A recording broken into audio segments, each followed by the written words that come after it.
Shalom saudara-saudara yang terberkati di dalam Tuhan Yesus Kristus.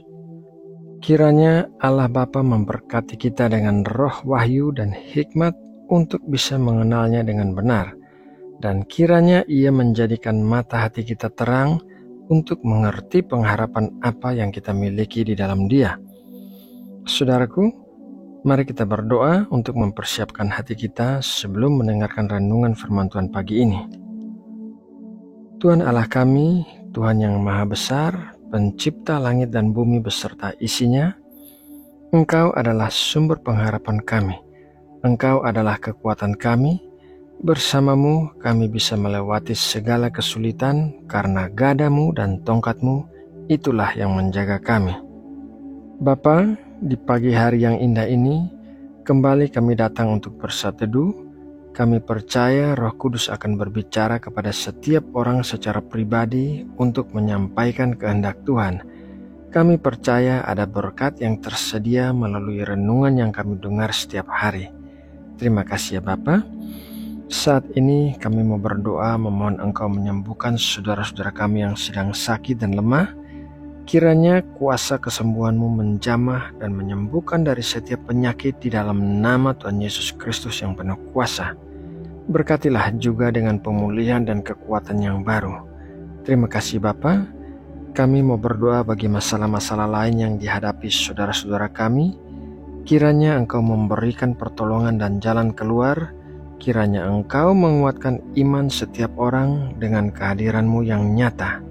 Janganlah biarkan iblis mengambil keuntungan dari masalah-masalah yang dihadapi oleh saudara-saudara kami. Terima kasih Bapa atas kasih dan belas kasihan-Mu yang besar bagi kami. Ya Bapa, sekarang kami mau bersiap untuk masuk dalam sateduh dan mendengarkan firman-Mu. Berkatilah kami dengan hati yang bisa mengerti akan apa yang kami dengarkan. Terangilah mata hati kami agar kami dapat melihat kasih-Mu melalui firman-Mu pagi ini. Jadikanlah kami pelaku-pelaku firman berdasarkan rasa takut dan hormat akan Engkau. Terima kasih ya Bapa. Dalam nama Tuhan Yesus Kristus, kami berdoa dan mengucap syukur. Amin. Saudara yang terkasih di dalam Kristus, kita pasti senang apabila bisa menjalani kehidupan yang lancar tanpa masalah-masalah yang besar. Tetapi semua manusia kadangkala pasti akan menghadapi masalah yang besar di dalam hidupnya. Masalah-masalah yang besar di dalam hidup kita sebenarnya adalah suatu titik yang penting yang akan mengubahkan hidup kita, sama seperti Goliat merupakan titik penting yang mengubahkan hidup Daud. Meskipun Daud telah diurapi oleh Nabi Samuel untuk menjadi Raja Israel, namun tidak ada peristiwa yang istimewa sampai Daud bertemu dan mengalahkan Goliat. Sejak saat itulah hidup Daud mulai berubah. Sama seperti Daud, kita menjalani kehidupan sehari-hari tanpa menduga bahwa kita akan bertemu dengan masalah yang sebesar Goliat. Daud sedang menjalankan tugas dari ayahnya untuk mengantarkan makanan bagi kakak-kakaknya di medan perang saat ia bertemu dengan Goliat. Mari kita baca 1 Samuel 17 ayat 17 sampai 19. Isai berkata kepada Daud anaknya, "Ambillah untuk kakak-kakakmu bertih gandum ini sefa dan roti yang 10 ini. Bawalah cepat-cepat ke perkemahan kepada kakak-kakakmu. Dan baiklah sampaikan keju yang 10 ini kepada kepala pasukan 1000. Tengoklah apakah kakak-kakakmu selamat, dan bawalah pulang suatu tanda dari mereka." Saul dan mereka itu dan semua orang Israel ada di lembah Tarbantin tengah berperang melawan orang Filistin. Di sini kita bisa melihat bahwa Daud adalah seorang pemimpin besar yang memiliki jiwa pelayan. Ia menuruti perintah ayahnya untuk melakukan hal yang sepele, padahal ia adalah orang istimewa yang telah diurapi oleh Nabi Samuel untuk menjadi Raja Israel. Kadangkala ada orang-orang yang merasa dirinya hebat sehingga menolak untuk melakukan tugas-tugas pelayanan yang sepele, padahal ada kemungkinan tugas itulah yang akan dipakai Allah untuk mendatangkan sesuatu yang besar ke dalam hidupnya. Saat Daud tiba di medan perang, ia melihat Goliat sedang menyombongkan dirinya dan menantang seluruh pasukan tentara Israel. Oleh karena tidak ada orang Israel yang berani menjawab tantangan Goliat, maka Daud mengajukan diri untuk melawan Goliat. Dan inilah yang dikatakan oleh Raja Saul kepada Daud. 1 Samuel 17 ayat 33. Tetapi Saul berkata kepada Daud, "Tidak mungkin engkau dapat menghadapi orang Filistin itu untuk melawan dia, sebab engkau masih muda, sedang dia sejak dari masa mudanya telah menjadi prajurit." Saul meremehkan Daud karena Daud hanyalah seorang anak muda. Namun hal ini tidak menyurutkan semangat Daud untuk melawan Goliat.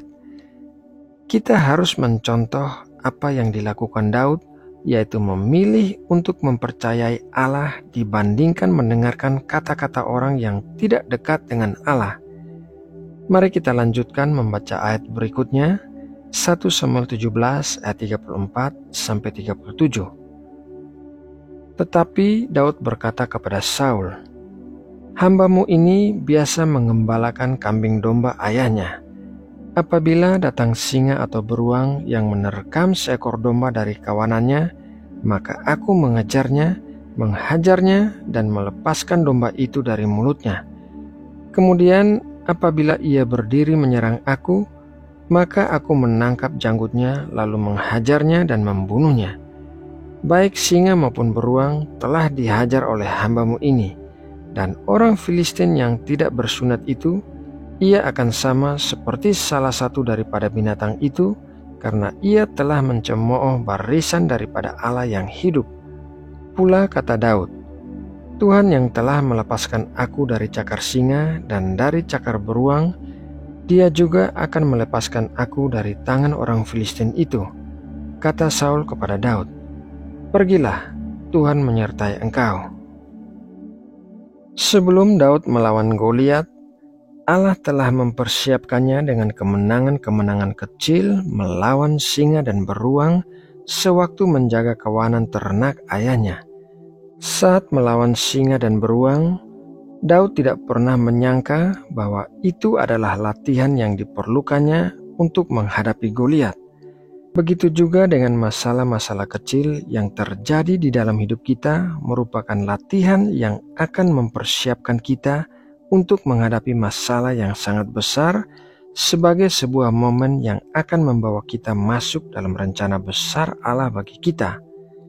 Setelah kita menghadapi masalah yang sangat besar di dalam hidup kita pasti berubah. Goliat melakukan sesuatu di dalam hidup Daud yang tidak bisa dilakukan oleh masalah yang biasa-biasa saja. Begitu juga masalah yang sangat besar di dalam hidup kita dapat melatih kita sesuatu yang tidak kita pelajari saat kita menghadapi masalah-masalah yang biasa. Di dalam masalah yang sangat besar, kita bisa melihat Allah berbeda daripada yang biasa kita lihat, karena disitulah kita bisa lebih merasakan kasih dan kuasa Allah yang luar biasa. Nah, saudaraku yang terkasih di dalam Tuhan Yesus Kristus, demikianlah renungan firman Tuhan pagi ini. Semoga renungan ini dapat memberkati dan menguatkan iman percaya kita semua di dalam Tuhan Yesus Kristus. Mari kita berdoa untuk menutup renungan ini. Bapa Surgawi, terima kasih atas kesempatan untuk bisa mendengarkan pengajaran firman-Mu pagi ini. Terima kasih karena firman-Mu menguatkan dan membuat kami semangat meskipun kami menghadapi banyak masalah di dalam hidup kami. Kami percaya Engkau melatih kami dalam kemenangan-kemenangan kecil agar kami bisa siap menghadapi masalah yang lebih besar dan masuk menuju rencana-Mu yang lebih besar. Terima kasih Bapa, karena apapun yang kami hadapi, kami percaya Engkau menyertai, melindungi, dan menolong kami. Terima kasih Bapa. Kami membawa seluruh rencana aktivitas kami dan menyerahkannya kepadamu. Kami memohon berkat, pertolongan, dan perlindungan-Mu di sepanjang hari saat kami beraktivitas. Kiranya Engkau memberikan hikmat agar kami bisa mengambil keputusan-keputusan yang tepat di waktu yang tepat. Jauhkanlah kami dari pencobaan-pencobaan yang bisa membuat kami terjatuh ke dalam dosa. Dan lindungilah kami dari segala sesuatu yang jahat. Terima kasih ya Bapa. Saat ini kami juga mendoakan bangsa yang kami kasihi, bangsa Indonesia. Kami memohon berkat dan perlindungan-Mu bagi bangsa kami.